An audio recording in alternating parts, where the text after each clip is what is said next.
This is Umar for BoxNation, the first Fabio Wardley interview on BoxNation since linking up with Frank Warren and Queensbury. Welcome. Oi, oi. Welcome. Hello. How are we doing?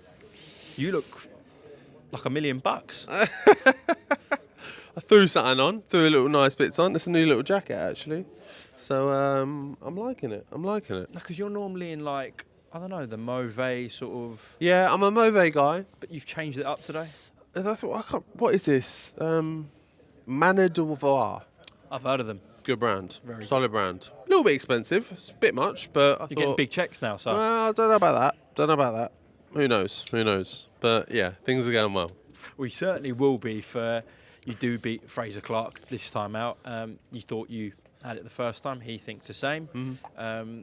But reflecting back on it, an extremely close fight, Fabio. Yeah, look, there's not too much to argue about it being a close fight, but I still unequivocally think that I won the fight.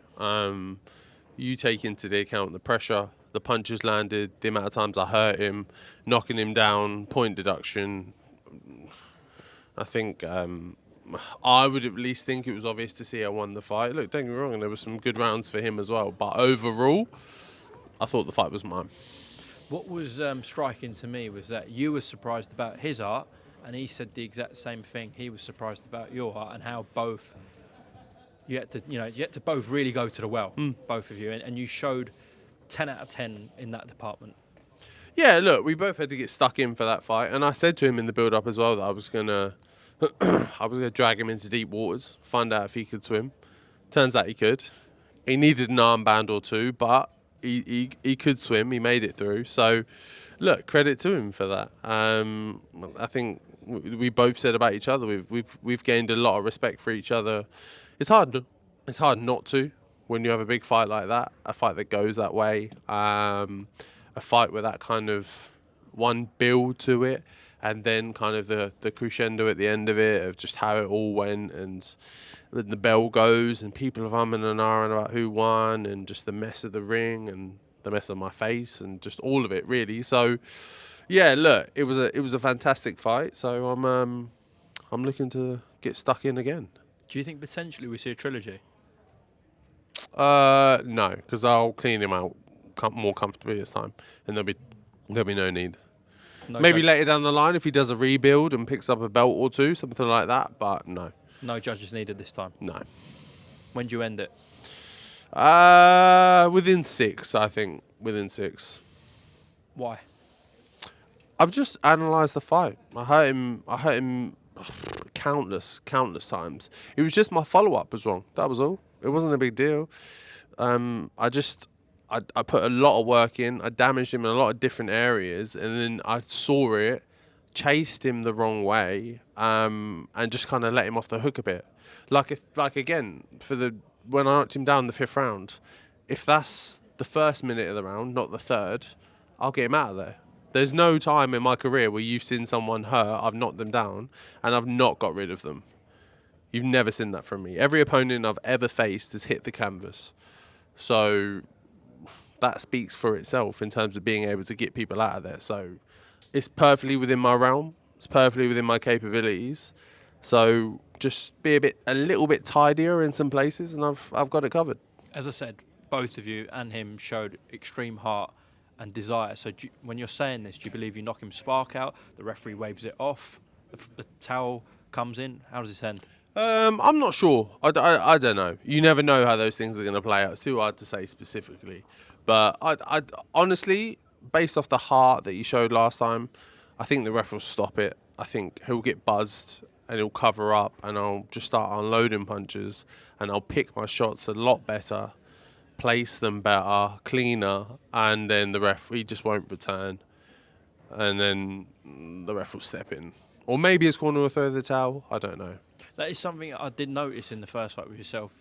You weren't as patient as you normally are. You were quite gung-ho because that's the fight that unfolded. It was a dog fight, and the whole O2 erupted, and you got caught up, I guess, in that moment. But are you telling me we're going to see a clinical, destructive, devastating Fabio Wardley this time?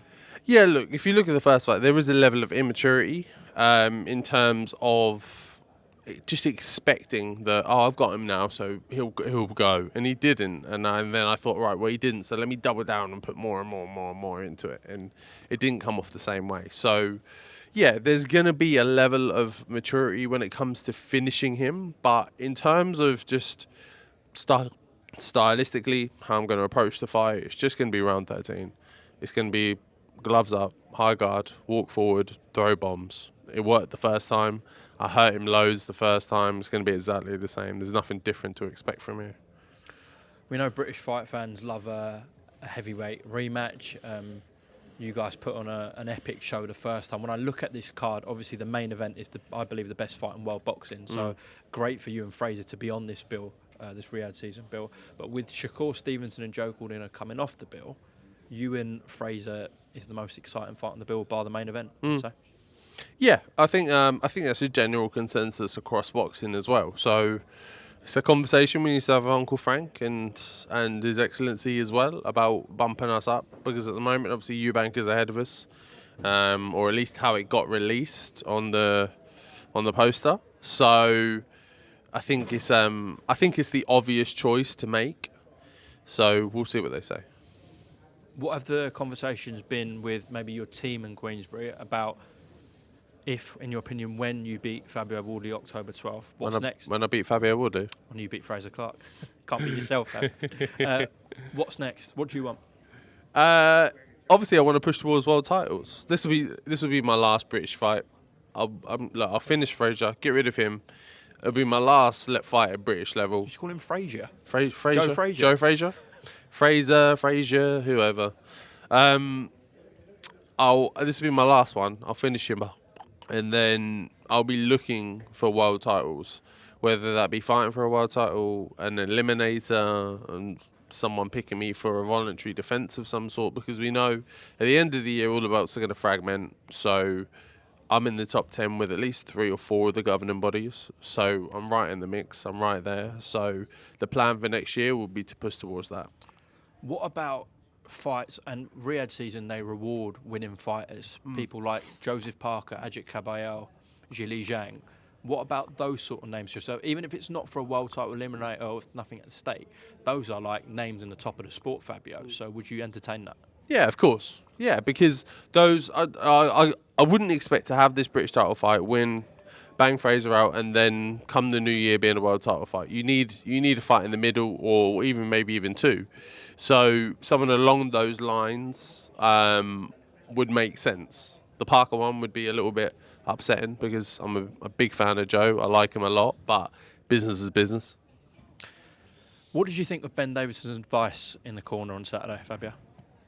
Advice-wise, I think he had it spot on. I don't think you can look at Ben and say the advice was wrong. I think execution on AJ's part, he wasn't able to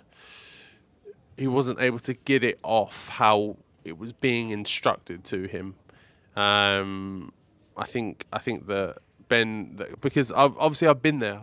1, Ben's my coach. 2, I've been in the gym with AJ. I know the drills. I know what they do. I know what they run it. I know exact scenarios that they planned for, and I know that they played out exactly how Ben explained them. It's just about execution. You can say the exact same thing for my fight.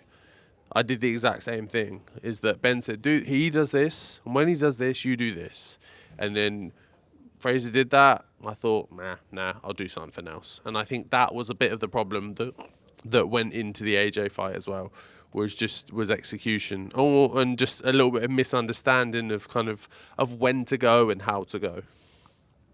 Or was Daniel Dubois just too good on the night? Is there that? Hey, as look, well? it can always be 6 of one, half a dozen of the other. Look, Daniel came out firing. I know they expected him to come out with a high energy and high pace. I don't know how much they expected him to come out that fiery, but I know they did plan for that and plan for him to come like that. But yeah, it's not so much Ben made a mistake and AJ made a mistake. There's a large portion of it where you go, Daniel did a good job. When you now look at a stable you've joined, and I'm guessing this is a huge reason why, you've got Daniel Dubois, yourself, obviously Tyson Fury, Moses Atalma, Sol Dakers, David Adelaide, Zhile Zhang, Joe Parker, all with Frank. Is this another reason why you've enter that party, Fab? Yeah, 1,000%, 1,000%. Because like I am and always have been a person of ease. I don't like all the fuss and games and all the fucking around of I want to fight this person. Oh, okay, yeah, but he's in a contract and that promoter doesn't like that promoter and he won't do it and no. I don't want to fuck around with all that. I want to have big fights, big opponents, big occasions. And I think that being in a stable full of all heavyweights is the best place to do that. Now I know obviously with the Saudis and Riyadh season and working together and with Ben and Eddie, sorry, not Ben because he shits himself and doesn't let anyone fight anyone. With Frank and Eddie, they always put their fights against each other anyway, so that's been levelled out a bit, which is great. But just being naturally aligned anyway is always a good thing. Fabio, you're a gent. Appreciate the time. I'll see you in Riyadh. Pretty cool. See you then.